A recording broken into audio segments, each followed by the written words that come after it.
Let's double click on the fact that this house is privately owned, right? And before we get into that, let's just highlight the fact that this property is beautiful, right? This has a ton of potential, solid bones, right? Mostly brick property. And depending on the owner, this property could see another family living in it soon. You just never know. But people often assume cities can simply take over abandoned houses. It doesn't work that way. Property rights are foundational to our legal system. Even when an owner has neglected a property, the city still has to follow legal procedures, tax foreclosure, notice requirements, court proceedings, title issues, environmental liabilities, potential bankruptcy, liens. Each step takes time, sometimes years.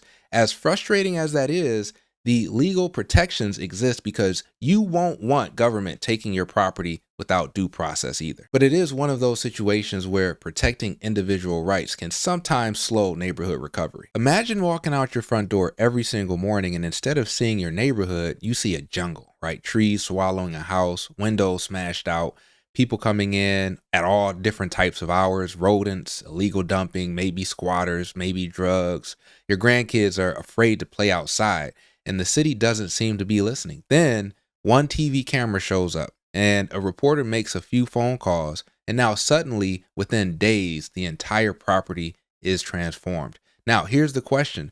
Was the problem really the abandoned house, or was it the system that allowed it to get that bad in the first place? The story that we're discussing today isn't really about weeds. It's not really about blight. It's about how cities prioritize resources, how neighborhoods gain or lose political attention, and why one neglected property can quietly drain millions of dollars from an entire community. Today's story actually comes out of Detroit, and at first glance, it looks like a feel-good news segment. Neighbors complained about an abandoned property that they live next to. The media got involved, the city responded, and now the property looks dramatically better, right? Great outcome. Seriously, definitely happy for the neighbors that live on this block and next to this property more specifically.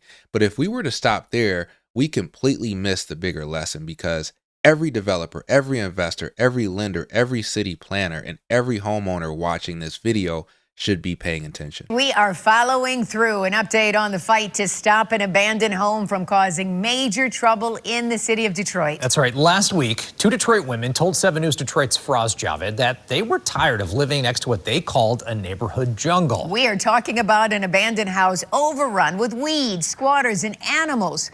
Well, after Faraz started asking some questions, the city promised action. And today, 1 week later, Faraz went to the neighborhood to see a transformation the residents never expected. I commend the city and you for coming out here and reforming this jungle into a house. Last week, Julie Day and Gina Peoples, a resident of the Dexter-Linwood neighborhood, reached out to me for help. It's an environment for crime. The abandoned house next door to Julie, overtaken by weeds and squatters. She has little grandchildren. I'm concerned with them. The backyard, a whole different jungle, they say. This is my view. I can't really see any of the other houses. And this jungle also has rodents. I don't even know what they are. They're very large. You call them creatures? Yes. The ladies say their calls to the city were left unanswered, so I made calls of my own, and District 5 Manager Keith Butler showed up within minutes. You'll start seeing some movement in the next 24 to 48 hours. Fast forward now. Let's take a look, because Yes. I mean, this looks like a whole different house. Julie, what's your first thought when you saw this? This could be a home. Shout out to Keith Butler, District 5 Manager. He's doing a phenomenal job in that district. I do think that it's intriguing to see the level of execution when it comes to when something becomes priority, right? When he mentioned 24 to 48 hours, right? That sentence tells us something fascinating, right? Not necessarily bad, just fascinating, because it proves something a lot of developers already know, and that is cities can move incredibly fast when something becomes a priority. The question becomes, however, what determines priority? People often assume city government moves slowly because employees don't care. Sometimes that's true. Often, however, it's not, especially here in the city of Detroit. Many departments are simply overwhelmed. Imagine you're responsible for thousands, sometimes tens of thousands of vacant properties. Every day you're dealing with illegal dumping, broken sidewalks, collapsed garages, emergency demolitions, water main breaks, flooding, code enforcement, street lighting, traffic complaints, tree removals, and then somebody calls about weeds, right? Their concern is completely legitimate. Don't get me wrong, but your balancing it against dozens of emergencies. That's the difficult reality of municipal government. That challenge isn't always willingness, it's capacity. Now, does that mean residents should accept years of neglect? Absolutely not. But understanding the problem helps us discuss better solutions. Remember, Detroit once had nearly 2 million residents. Today, it's roughly a third of that, right? When population declines that dramatically, you don't just lose neighbors, you lose taxpayers, you lose customers, you lose maintenance dollars, right? You lose investment. Meanwhile, the infrastructure stays, the streets, the water lines, the sewer system, the street lights, the parks, the public buildings. The city still has to maintain much of the same physical footprint with far fewer people paying into the system. That's like trying to maintain a 5,000 square foot house after your income gets cut by 2/3, right? Eventually, something gets deferred, and deferred maintenance compounds. Keith says he is proud of his blight removal team who worked on the house, and Deputy District 5 Manager Dr. Bonnie Farrell couldn't agree more. This is a community effort. This is most definitely a community effort. And I love that statement because successful neighborhood stabilization is almost never accomplished by one group. It requires alignment. Residents, city departments, nonprofits, developers, police, code enforcement, land banks, neighborhood associations, private property owners, lenders, contractors. Everybody has a role. And if one of those pieces consistently fails, the neighborhood feels it. But let's talk about blight for a second, right? Because people hear the word blight all the time, but what does it actually mean? Blight is not just an ugly building, right? Blight is deterioration that begins affecting surrounding properties.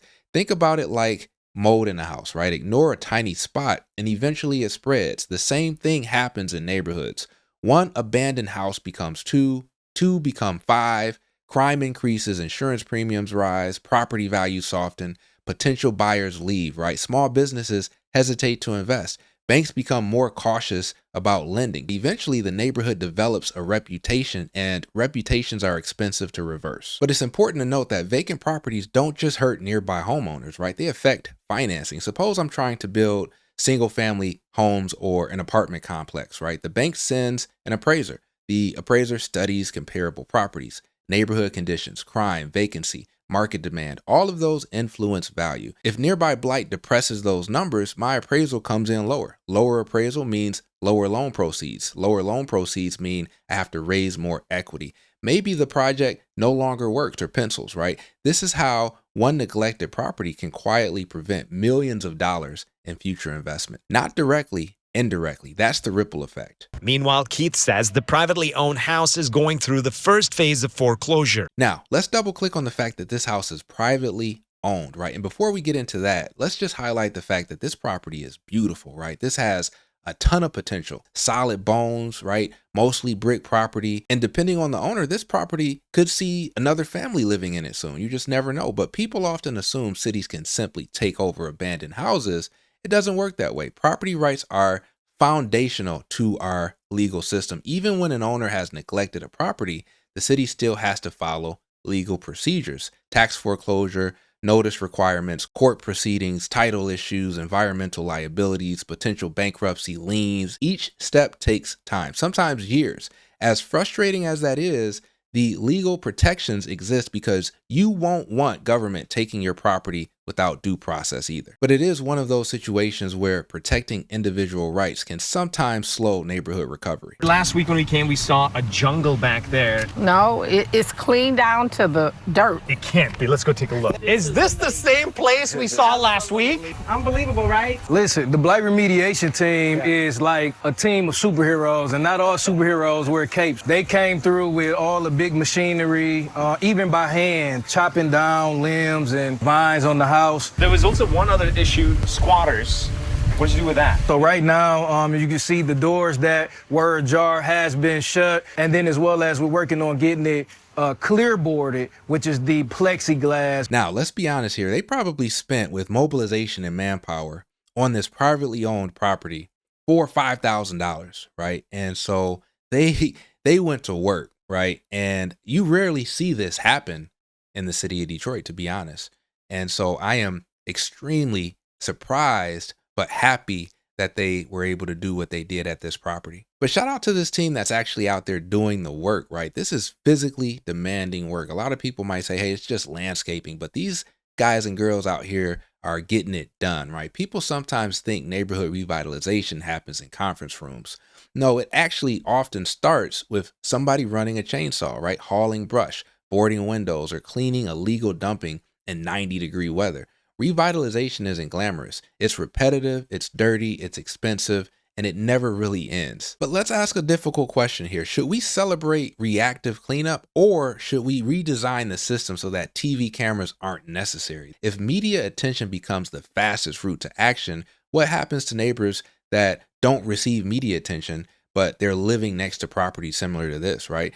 That's worth discussing. The creatures are gone. You can see your neighbors. I can be nosy. And you could even have neighbors. Right. I want to say thank you, Faraz, for hearing our call. And I want to thank the city. We like to show up for our people, right? We've been commissioned by the mayor to do that. Definition of rise higher. What's your message for people who are going through similar situations? We need more leaders like these ladies. From the West Side, I'm Faraz Javed, 7 News Detroit. You know, one thing I absolutely loved about this story was the neighbors' reaction. You can actually hear hope in their voices, right? And in their energy, right? That's more important than people realize. Visible progress changes behavior. When residents believe improvements are possible, they're more likely to mow their lawns, paint their homes, start block clubs, report crime, plant flowers, open businesses. Hope is contagious, right? So is neglect, however.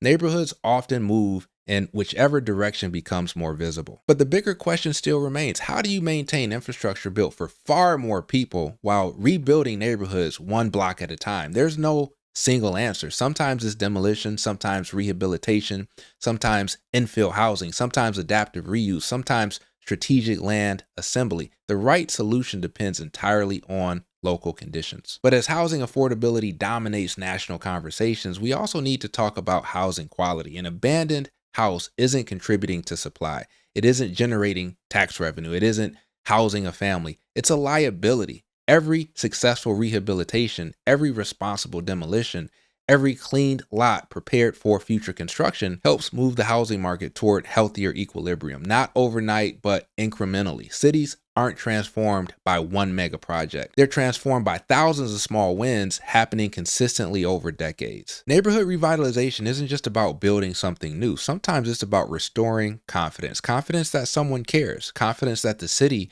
is actually paying attention. Confidence that investment is possible. Confidence that your neighborhood has a future worth fighting for. Because once confidence returns, capital often flows. Businesses flow, families flow, development flows, and eventually entire neighborhoods can change. Not because one house got cleaned, but because one house reminded everyone that progress is still possible. Would love to hear from you. Have you ever lived next to a property that dramatically affected the quality of life for you and your family? Drop your thoughts in the comment section below. I read far more than people realize when it comes to the comment section, and some of the best discussions often happen right down there in the comment section. So I'd love to know what your thoughts are, and I'll see you in the next video.